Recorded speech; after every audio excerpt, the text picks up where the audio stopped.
This is Akashvani, the news read by Prem Sharma. Prime Minister Narendra Modi has said New India is spending more and more to provide modern education to its present generation. He said that in the last 10 years, a record number of schools, colleges, and universities have been constructed in the country. He was speaking after inaugurating multiple projects worth over rupees 32,000 crore from Jammu today. The Prime Minister said about 50 new degree colleges have been established in Jammu and Kashmir itself. During the program, Prime Minister Modi distributed appointment orders to about 1,500 new government recruits of Jammu and Kashmir. He also interacted with beneficiaries of various government schemes as part of Viksit Bharat Viksit Jammu program. India has contributed 1 million US dollars to the Poverty and Hunger Alleviation Fund established by India, Brazil, and South Africa (IBSA) yesterday. The fund is aimed at alleviating poverty and hunger. India's permanent representative to the UN, Ambassador Ruchira Kamboj, handed over the check to the director of the UN Office for South-South Cooperation, Dima Al-Khatib. Ms. Kamboj said India is committed to supporting the IBSF fund as it has made a positive impact on the lives of millions across the global south and has strengthened the spirit of South-South cooperation.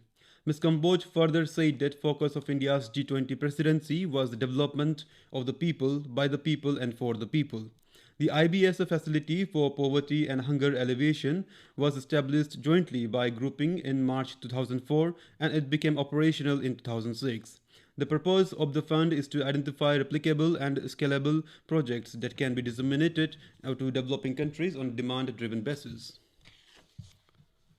Home Minister Amit Shah has said that in order to build a disaster-resilient India, Prime Minister Narendra Modi has introduced a multidimensional disaster management plan. In a series of posts of disaster management on social media, Mr. Shah said, under this vision, the Modi government raised prompt response forces and developed vigilant early warning systems leading to saving millions of lives. He said to build disaster-resilient India, the Prime Minister has adopted a zero-casualty approach in the response to calamities. The minister said today country's disaster response teams operate as fully professional forces driven by the goal of securing every life. Labor and Employment Secretary Aarti Ahuja has said that the participation of women in the labor force in the country has increased from 23% to 37%. Addressing a national consultation on young women in labor force today in New Delhi, Ms. Ahuja quoted the latest periodic labor force survey data on women's labor force.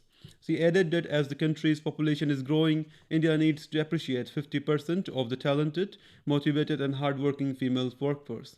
Talking to Akashvani News, the secretary said that the agenda of the consultation is to bring the different partners and stakeholders together to bring out different strategies to increase young women's participation in labor force. At least 25 people have been killed in landslide after heavy rain and snowfall in Nurgram district of Afghanistan. The landslide on Sunday night affected 24 houses in the region. The spokesperson for Afghanistan's Disaster Management Ministry, Janan Saik, informed in a social media post that 25 people lost their in the nighttime incident.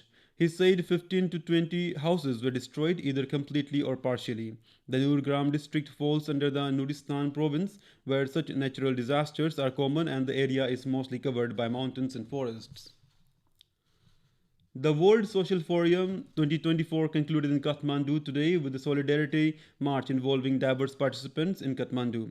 The 16th edition of the WSF that kicked off last Thursday witnessed over 50,000 participants from over 1,400 organizations of 98 countries marking their attendance virtually and in person in various concurrent events. Participants deliberated on a wide range of pressing issues including economic inequality, social justice, right to information, caste-based discrimination, gender equality, peace and sustainable development, among others. The event came to a conclusion with 60 declarations from organizations worldwide pledging to collaborate towards the realization of another, fairer and more just world. The theme for this edition of WSF 2024 was Another World is Possible. It may be noted that WSF began in 2001 as an alternative to the World Economic Forum, which is held annually in Davos, Switzerland. Asian Games medalist Anush Agarwal has secured the first ever Paris Olympics quota in dressage discipline for the country. The International Federation for Equestrian Sports announced this yesterday. He obtained the Paris 2024 quota for the country based on his performance in 4 FEI events. That's all in the news bulletin. Namaskar.